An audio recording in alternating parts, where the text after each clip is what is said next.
요즘 물가에 대한 두려움이 너무너무 크죠. 물가가 장기간 오르면 소비가 위축되고 결국은 경제가 침체될 것이라는 두려움이요. 하지만 시장에서는 이미 물가가 피크아웃 되었다는 목소리도 있습니다. 이 부분에 대해 다들 궁금해하실 것 같아서 샤프슈터 박문아님 아버지를 모시고 얘기 나눠보도록 하겠습니다.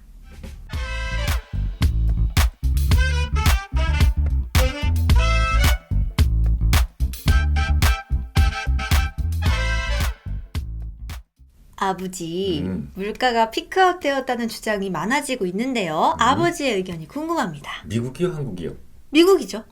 나는 전망 뭐 이런 거 잘 못해. 내가 조금 가지고 있는 재주라면 어떤 뉴스가 딱 떨어졌을 때 이게 내 포트폴리오에 어떤 영향을 줄 것이냐 이런 걸 좀 분석할 줄 안다라는 거지. 나는 분석 전문가지 예언 전문가는 아니야. 이번에 발표됐던 미국 소비자 물가지수 알지? 8.5%로 나왔는데 그게 1년 전까지만 하더라도 1.6%였어, 그지? 연준 수장이라고 하는 제롬 파월도 늘 얘기한 게 뭐냐면 이거 단기적 물가 상승이다라고 이야기했지만 결국 그렇게 되지 않았잖아. 누구도 미래를 예측할 수 있는 사람은 없어. 또 설령 미래를 예측할 수 있다고 하더라도 그닥 도움이 안 돼. 근데 예측하면은 도움은 되지 않을까? 예를 한번 들어볼까? 처음에 코로나가 딱 발생을 했을 때 이렇게 많은 사람들이 죽을 거라고는 생각을 아무도 하지 못했어. 그치. 근데 정말 알았다고 한번 해보자고. 시장이 정말 패닉에 빠져서 다 마스크 쓰고 있어야 되고 거리두기 해야 되고 이걸 2년 동안 해야 된다는 것을 만약에 2년 전에 우리가 알았다고 한번 해보자. 그럴 때 너는 어떻게 했을 것 같아? 시장이랑 관련해서? 알았으면 다 팔았죠. 근데 그때 안 파는 게 어쨌든 다행인 거지. 그러니까 분석이 제대로 됐다면 다 팔았을 건데 그치. 분석이 제대로 안 됐기 때문에 지금 다들 가지고 있는 거지. 그러니까 그 이후로 주가가 계속 올랐고 이 말은 뭐냐면 분석이 제대로 안 됐어서 그렇지. 도움이 됐다. 그게 오히려 도움이 된 것이다 라고 볼 수 있는 거지. 그러니까 예측은 누구나 할 수 있어. 근데 그 예측이 정확하게 맞았다고 해서 그닥 도움은 안 된다라는 거지. 할 필요도 없고. 그거보다는 뭐 현재 어떤 뉴스가 딱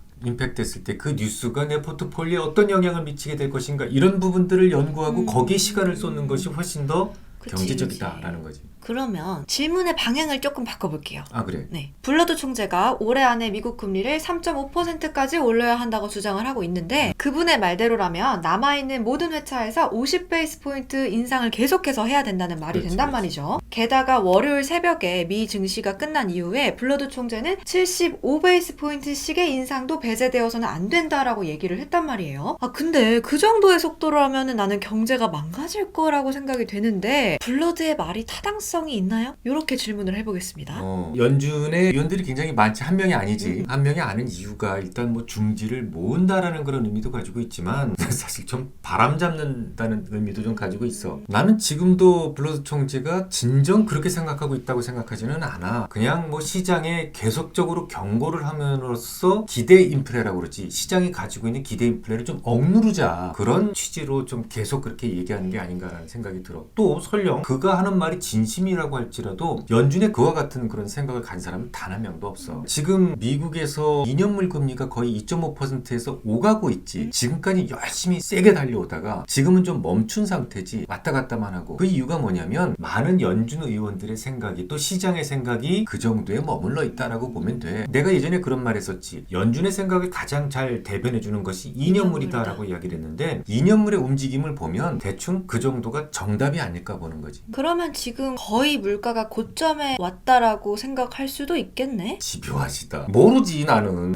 예를 들어서 중국의 바이러스가 더 기승을 부려가지고 공급망 쪽에 충격이 있을 수도 있는 거고 우크라이나 전쟁이 더 과격하게 진행되면서 또 여기서 문제가 생길 수도 있는 거고 그거를 어떻게 알겠니 내가. 특히 우크라이나 전쟁으로 인해서 곡물가가 상승한다면 이 곡물가는 보통 8개월 정도의 시차를 두고 식음료 쪽에 영향을 주게 된다고. 그러니까 물가 상승이 앞으로 8개월 이후에는 계속 전쟁이 진행된다면 곡물가 때문에 오를 수도 있다는 얘기야. 2년물 금리 동향으로만 본다면 물가가 거의 다 올랐다는 생각인데 시장 생각이 그렇다는 거지. 아직은 곡물가 급등이라는 변수가 남아있으니까 향후 전망은 곡물가 급등을 보고 결정할 수 있다 뭐 이런 말씀이신 것 같은데 근데 시장의 공통적인 컨센서스는 곡물가 급등에 대해서는 별로 이렇게 크게 관심이 없는 것 같단 말이죠. 지금까지는 그랬지. 오히려 지금까지 물가 상승을 이끌던 몇 가지 조항들에게서 고점 징후를 보이는 부분이 적지 않다 않다는 주장이 더 설득력이 있어 보여요. 나보다? 네. 구체적으로 얘기해봐. 뭐? 일단 이번 헤드라인 물가가 8.5%로 발표가 되었지만 내가 보기에도 일부 서브 지표들을 보면 물가 피크아웃 조짐이 꽤 뚜렷해 보이는데 휘발유 가격은 18%나 상승을 했잖아. 이 말은 이번 물가 급등에 에너지 가격 상승이 굉장히 크게 작용을 했다는 말이란 말이죠. 그렇지. 하지만 이미 유가는 100달러 전후에서 안정적인 흐름을 보이고 있어요. 이것만 가지고도 다음 달부터는 에너지로부터의 물가 상승분만큼은 감소할 수 있을 것 같고요. 그리고 또 특히 많은 전문가분들이 중고차 가격에 또 집중을 하고 계시는데요. 난 안 했는데. 아빠 빼고요. 지난해 내내 중고차 가격이 물가 상승의 한 축을 만들었다는 건 굉장히 많은 분들이 이미 알고 계시는 부분이잖아요. 하지만 놀랍게도 이번 물가 지표에서는 3.8%나 하락을 했죠. 아, 그 부분은 좀 수정이 필요해요. 3.8% 그래, 맞아. 명목상으로 이렇게 나오고 있는데 우리나라와 미국의 사회적 문화적 차이가 있다는 점을 좀 이해하고 좀 들어가야 돼. 예를 들어서 우리나라는 땅덩어리가 좁지만 미국은 땅덩어리가 넓지 않냐. 그래서 걔네들은 어떤 습관 같은 게 있는데 5월 달만 되면 자동차를 타고 떠나. 그 드넓은 미국 땅을 유랑하면서 여행을 하는 거야. 그걸 이제 이른바 드라이빙 시즌이라고 그래. 맞아. 그 드라이빙 시즌을 즐기려면 뭐가 있어야 돼? 차가 있어야지. 차가 있어야 되잖아. 5월부터 드라이빙 시즌이기 때문에 그 이전에 차를 산다고. 그래서 그거를 정부에서 돕기 위해서 소득세 환급 부분을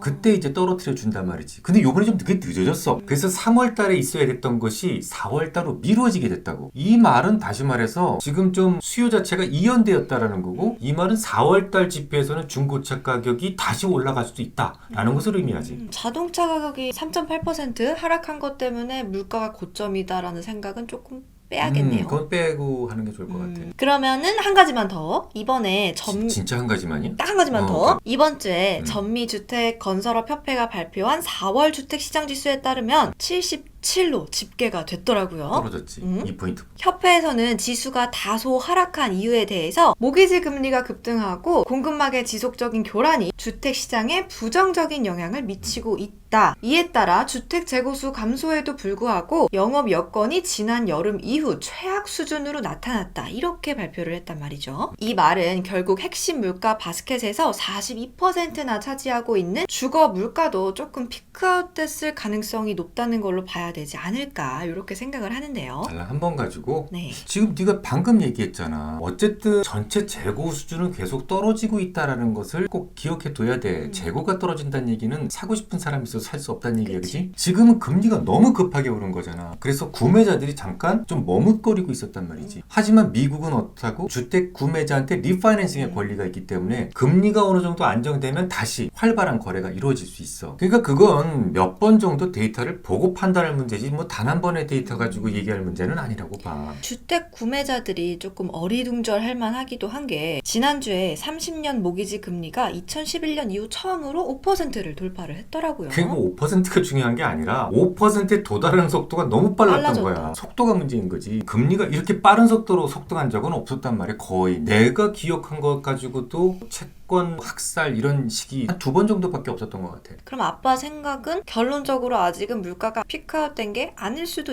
있다라는 말인 거지? 아직은 함부로 단정할 수는 없어. 나도 잘 몰라. 근데 이제 더 중요한 건 뭐냐면 앞으로 물가에 어떤 요인이 작용할 것인가가 중요한데, 그래서 국제 곡물가가 훨씬 더 중요하다고 봐. 일반적으로 곡물이라고 하는 것은 수요 요인보다는 공급 요인에 의해서 가격이 결정되는 경우가 상당히 많거든. 자동차나 뭐 휴대폰 이런 거 비싸졌다. 안 사면 돼. 그 곡물은 먹는 거는 비싸졌다. 그래도 먹어야지. 무조건 먹어야 된단 말이지. 근데 이제 우크라이나에서 옥수수 같은 경우에는 적어도 파종 시기가 4월 중하순까지는 파종이 완료가 되어야 돼. 그리고 이제 소맥 알지? 소맥 같은 경우는 작년 가을에 아마 거기서 파종을 했을 거라고. 그리고 5월 달에 발화를 하는 시기인데 그 발화하는 시기도 굉장히 많은 노력이 필요한 시기인데 그것도 다 놓쳐버렸어. 근데 여기서 8월 추수 시기까지 놓쳐버린다면 정말 상당한 데미지가 있지 않을까 하는 생각이 들거든. 여기 이제 남반구에서도 날씨 문제 뭐 이런 것들 때문에 약 한 1,300만 톤 정도의 결손이 있었다고. 이래저래 작은 상태에서 또다시 결손이 생긴다면 국제 곡물가는 어떻다? 공급 요인에 의해서 문제가 된다라고 얘기를 했으니까 공급 요인에서 문제가 만들어진다면 결국은 이게 물가 상승의 원인이 될 수 있다. 앞으로 물가가 어떻게 될 것 같아요, 아버지? 이게 아니지. 그럼 푸틴한테 좀 미리 좀 얘기 좀 해줘봐. 이 전쟁 언제쯤 끝낼 건지. 잠깐 전화 좀 해봐.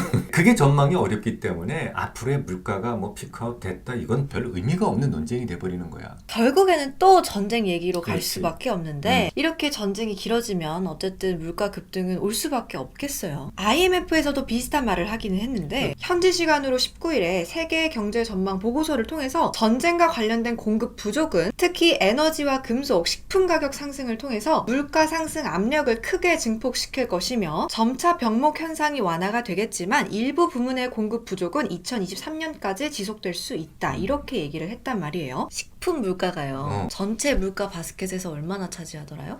한 13.4% 차지하지. 근데 그게 중요한 게 아니야. 더 중요한 것은 내가 전체 벌어들이는 돈 중에서 먹는 데 쓰는 돈이 얼마냐. 이게 중요하거든. 같은 이머징이라고 할지라도 중국 같은 경우에 한 18% 정도를 쓰거든. 중국도 뭐 먹는 거에 대해서는 상당히 진심인 나라잖아. 근데 이거보다 더 많이 쓰는 나라도 있어. 뭐 예를 들어서 인도 같은 경우에는 41%, 10,000원을 벌면 4,100원을 먹는 데 쓴다라는 거지. 그러니까 곡물 가격이 상승한다고 해서 다 똑같은 고통을 받는 게 아니고 고통을 더 받는 나라가 있을 수 있다라는 거야. 아무튼 투자자들은 물가가 오르면 시장에는 좋지 않은 영향을 미칠 거다라고 대부분 생각을 하고 계시는데 또 오늘 아버지 말씀을 들으면 지금이라도 조금 비중을 줄여야 하는 걸까요? 라고 물어보고 싶으신 분들이 꽤 계실 것 같아요. 근데 물가가 오른다고 해서 무조건 뭐 경기에 안 좋다라고 볼 수는 없어. 지난주 미국에서 경제 지표 발표된 거 보면 소비 심리 지표도 괜찮았고 소비 지출도 원만하게 상승하고 있었던 것을 볼 수 있지. 물가가 오른다고 하더라도 소비가 별로 줄지 않는다면 그대로 따라 올라간다면 오히려 미국 기업의 이익은 더 증가하게 되어 있어. 미국 정부가 바이러스 위기 때 최하위 소득자한테 자신이 벌던 것들보다도 훨씬 더 많은 보조금을 지급했던 적이 있었는데 그건 정말 신의 한 수였어. 생각해봐 이수야. 나가서 일하면 시급 10,000원 줘. 그런데 집에서 이렇게 누워있으면 12,000원을 줘. 너 같으면 일하겠니? 아니면 집에서 있겠니? 그냥 자지.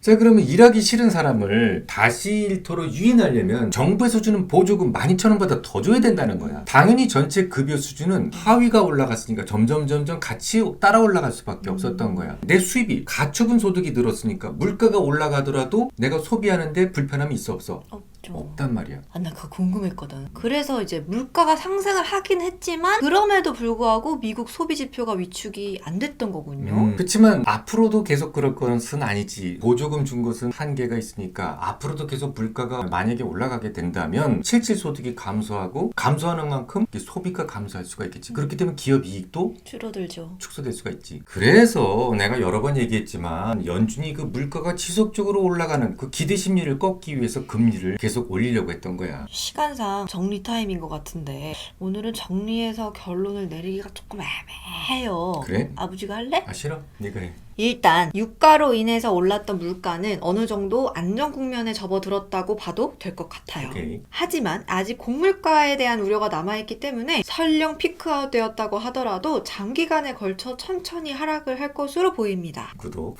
물가가 오른다고 해서 나쁜 것은 아니고 오른 물가가 소비자들에게 잘 전가가 되고 소비가 줄지 않는다면 결국 경제는 계속해서 잘 돌아간다. 알람 설정. 문제는 기대 물가가 높은 수준으로 고착화되는 것인데요. 이거를 막기 위해서 연준이 뭘 한다고요? 금리를 올리죠. 그렇죠. 결국 물가가 올라서 위험해. 이것보다는 소비 지표를 함께 봐야 합니다. 소비가 줄지 않는다는 것을 확인하는 게 중요하다. 완전 개중요. 개중요하다. 개중요. 물가가 오르는 게 중요한 게 아니고 물가가 오르면서 소비 지표가 따라 올라오면 기업들의 이익은 더 증가한다. 문제는 물가가 올랐는데 소비가 침체된다면 그때부터 기업의 이익이 감소한다. 이게 오늘 공부의 핵심 포인트. 그리고 아버지가 큐티 이야기가 나오기 시작하면 2년물과 10년물의 스프레드가 오히려 벌어지면서 안정될 것이다. 이렇게 그렇지. 말씀을 하셨었는데 지금 놀랍게도 대략 40베이스 포인트 이상 화끈하게 벌어진 것 같아요. 신기하죠, 여러분? 지금까지 우리 샤프슈터 박문아님 아버지가 전망하신 것이 틀린 것보다는 더 많았으니까 부끄럽다. 뭐 이번에도 맞을 가능성이 굉장히 높겠죠. 아무튼 결론은 물가가 고점인지에 대한 여부는 몇 개의 데이터가 조금 더 필요하다. 이렇게 참고를 해주시면 좋을 것 같습니다. 오늘도 유익한 이야기들을 해주신 아버지께 감사의 인사를 드리면서 여러분께서도 유익하셨다면 좋아요 구독. 잊지 말고 눌러주시기를 바랄게요. 그럼 안녕. 다음 시간에 만나요.